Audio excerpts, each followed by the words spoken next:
السلام علیکم ورحمۃ اللہ وبرکاتہ دوستو، آج ہم جو ہے وہ مسواک کے متعلق جو ہے اور اس کی سنتیں اور کس وقت پہ کرنی چاہیے مسواک اور کب کب کرنی چاہیے اور کون سی سنت مستحب ہے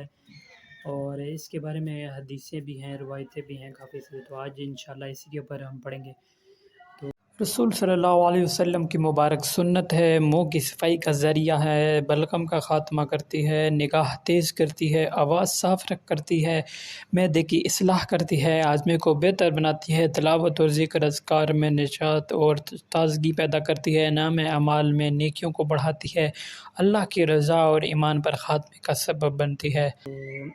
سب سے پہلے جی مسواک کی جو بکثرت حدیث مروی ہے، جو مطلب زیادہ مشہور ہے، اس میں رسول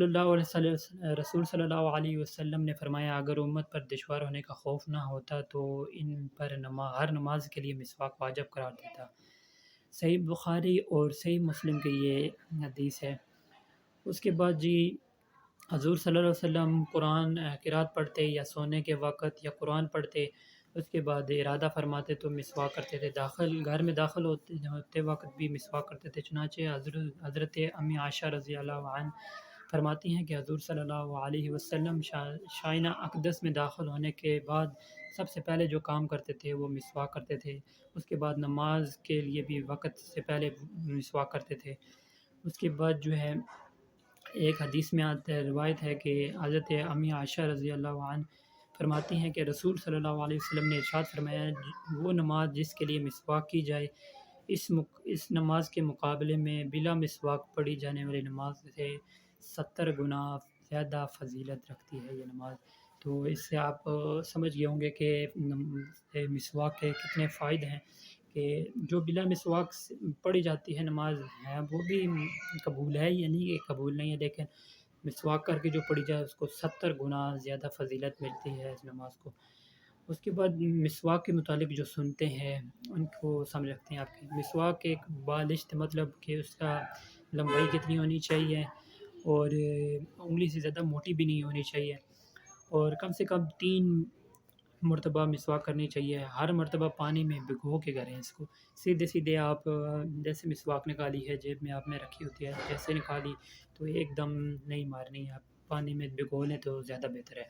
اس کے بعد جی کہتے ہیں اگر انگلی سے مسواک کرنا ہو تو اس کا طریقہ یہ ہے کہ منہ کی دائیں جانب اور اوپر نیچے انگوٹھے سے مسواک کریں اور صاف کریں، اور اس کی طرف بائیں جانب سے شہادت کی انگلی سے مطلب کریں، مطلب جہیں یہ ایسے کر لینا آپ نے۔ اس کے بعد جہاں پہ شہادت والی انگلی نہیں جا رہی ہے آپ کی، یہاں پہ آپ انگوٹھے کی طرف سے یہ کر سکتے ہیں، انگوٹھے کی جانب سے، تو اسی طرح شہادت کی انگلی سے کریں آگے اس سائڈ پہ۔ تو اس کے بعد جو ہے مسواک پکڑنے کا طریقہ جو ہے وہ تو آپ سب کو پتہ ہے کہ کس طریقے سے پکڑی جاتی ہے، اور اس کو مارنے کا جو طریقہ ہے وہ سیدھے ہاتھ سے مارنا چاہیے۔ اس کو الٹے ہاتھ سے کافی لوگ لگے ہوتے ہیں، مار رہے ہوتے ہیں،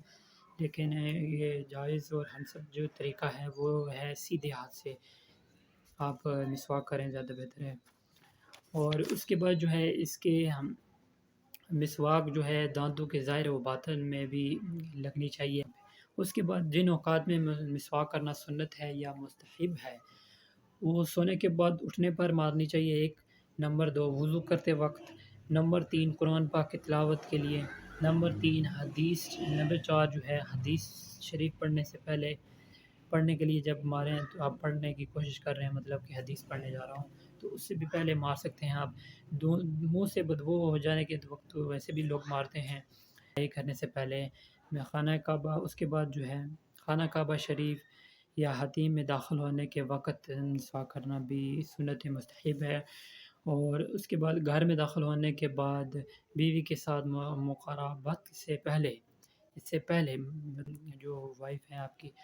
ان سے پہلے آپ نے مسواک کرنا بھی، یہ بھی ایک سنت مستحب میں آتا ہے۔ اس کے بعد کسی بھی مجلس خیر میں جانے سے پہلے بھوک پیاس لگنے کے وقت موت کے اثرات پیدا ہونے، مطلب جب موت آئے آپ کو اثرات نظر آ رہے ہیں اس سے پہلے مار لینی چاہیے۔ سحری کے وقت مار سکتے ہیں آپ، کھانا کھانے سے قبل، سفر جانے سے پہلے قبل، اور سفر سے آنے کے بعد سونے سے قبل۔ یہ جی مسواک کی سنتیں اور مسواک کرنے کا سنتیں مستحب، اور آپ کو طریقہ کار بتایا کتنی مسواک ہونے چاہیے، اور 2-3 حدیثیں بھی آپ کے سامنے رکھی تھی۔ تو کل ہم بات کریں گے انشاءاللہ نماز کے بارے میں، کہ نماز کا فل بیان کریں گے کہ کیسے پڑھی، اس کی نیتیں کیا ہیں اور کس طریقے سے پڑھی جاتی ہے، اور کئی لوگ اس جگہ پہ کافی بیچ میں غلطیاں کر جاتے ہیں، تو اس کے بارے میں فل انشاءاللہ بیان کریں گے کل۔ تو دعاؤں میں یاد رکھیے گا، اور اس چینل پہ نئے ہیں تو ضرور سبسکرائب کر دیجیے گا، اور ملتے ہیں نیکسٹ ویڈیو میں۔ اللہ حافظ۔